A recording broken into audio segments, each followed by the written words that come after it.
What's up mga kawento? Samahan nyo akong pasyalan ang isa sa pinagmamalaking isla dito sa Northern Samar. At samahan nyo rin akong pasyalan ang pinagmamalaki nilang rock formation.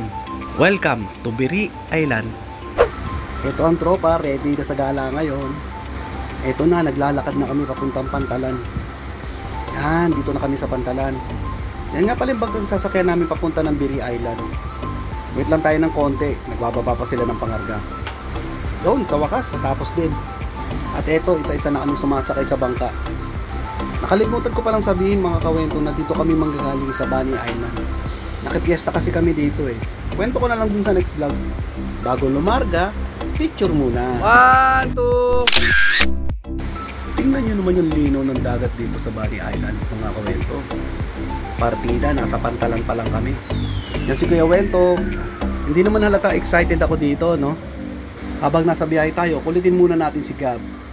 Siyempre, di pa patalo yung inaanak ko ng si Primo. Nak ng pogi, oh. Enjoy muna natin ang view, mga kawento.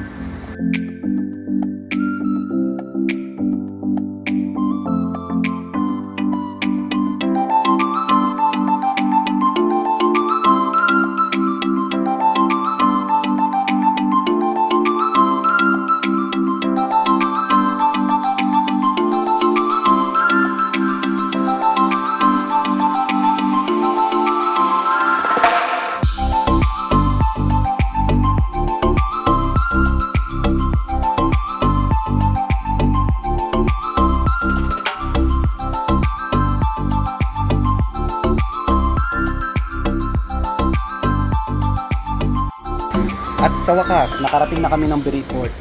May 1 oras din yung biyahe. Sobrang linis ng tubig din dito mga kawento. Yun o, may mga batang palangoy-langoy. Sana all. Dahil isa ako sa huling sumakay, isa ako sa unang bababa. Yan, dahan-dahan na silang bumababa. Nga pala mga kawento, mas lalong nakilala itong Biri Island dahil nagpunta dito ang mga kandidata ng Miss Universe Philippines. Pagtapos namin bumaba, kailangan muna namin dumaan dito sa Biri Tourism Office. Siyempre, si Ma'am Joanna ang bahala dyan. Meron din pala sila ditong Spanish Galleon Anchor, mga kawento. Wow, laki. May ilang kilo kaya to? Sabi ni boss, daan daw muna tayo sa kamag-anak nila dito. At ayan, sakay muna tayo ng habal-habal. Si Tatay Romy nga pala yung kasama ko sa motor, mga kawento. Or, Primo! Sakay ka, saan ka sumakay? Saan? Yan? Sarap sumakay? Ha? At eto na, narating na namin ang kanilang bahay. Pagdating namin, ninainan nila kaagad kami ng pagkain. Yun o, kasaba cake. At grabe, ang sarap. Maya-maya konti, may dumating naman na spaghetti. Siyempre, dahil libre, di ako tatanggi. Pagtapos namin kumain, takbo uli kami sa isang kamag-anak ni boss. Daming kamag-anak ni boss dito ah. Yan, si Boss Rene. Sama kami sa motor. Tingnan mo oh, ngiting tagumpay. Eto na, narating na namin ang Magallanes Suites. Dito muna kami magpapahinga ng konti bago pumunta sa Biri Rock Formation. Kumapadpad kayo dito sa Biri Island mga kawento, dito na kayo magstay sa Magallanes Suites. Maganda na yung mga kwarto nila at mura pa. Eto na, larga na tayo papunta sa Biri Rock Formation. Siyempre, sakay ulit tayo ng habal-habal. Siyempre, hindi mawawala ang kulitan sa biyahe.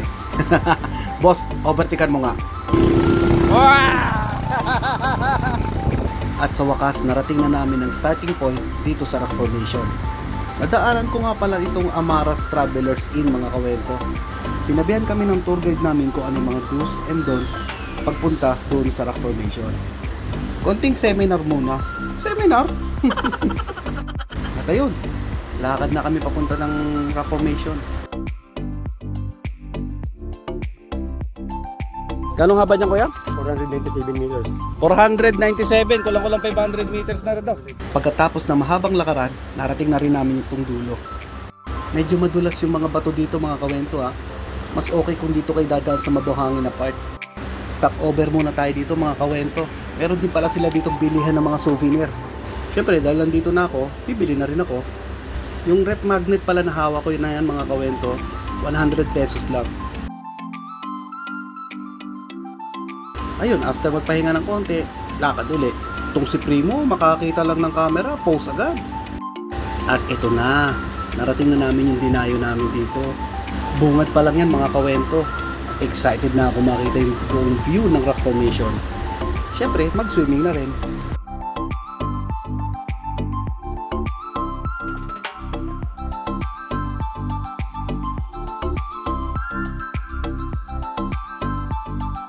Yan, inakyat namin itong mataas na parte ng rock formation dito.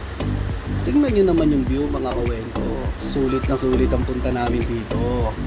Enjoy ko lang muna tong view mga kawento. Pasensya na.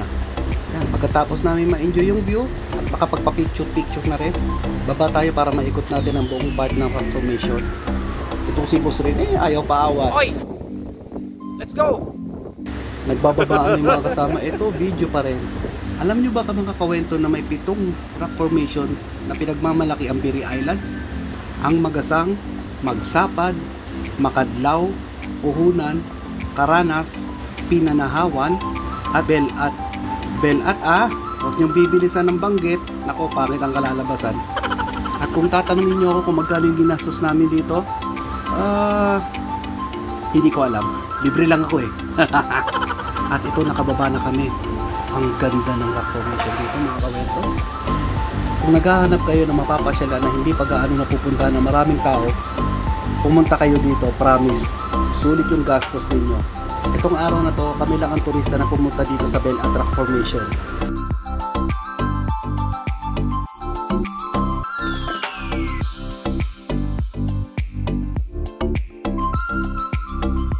Ayun, sakto, makakapag-swimming na rin. Napakasarap mag-swimming dito, ang lamig at ang linaw ng tubig. Yan si Primo, enjoy na enjoy. Siyempre, di papahuli si Boss Rene, parang bata rin, At pagtapos namin mag-swimming at makapagbabad, sinabihan kami ng tour guide namin na mag-high tide na at medyo delikado na. Kaya siyempre, sunod tayo sa tour guide. Eto, lakad na kami pabalik kung saan kami nanggaling kanina. Si Ma'am Roda, post, sabay pak! At eto na, nakabalik na kami dito sa pantalan ng Biri.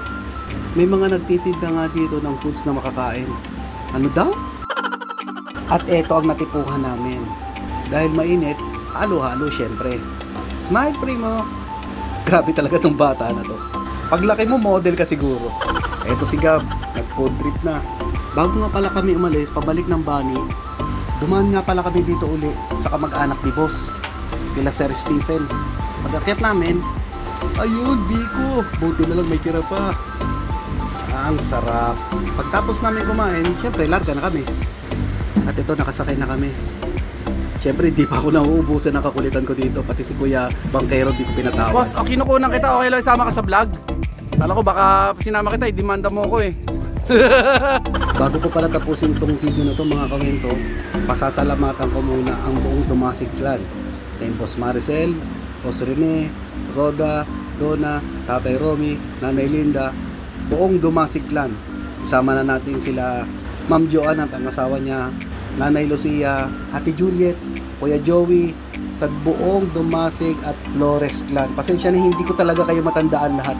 Kila Ma'am Edith, Ma'am Divina, Kuya Stephen, maraming salamat sa pagpapatuloy nyo at pagpapakain nyo sa amin. Napakasarap na pagkain nyo. Dito ko na tatapusin itong travel, /food, /kulitan,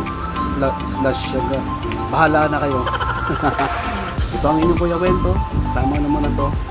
Biyahe pa ako.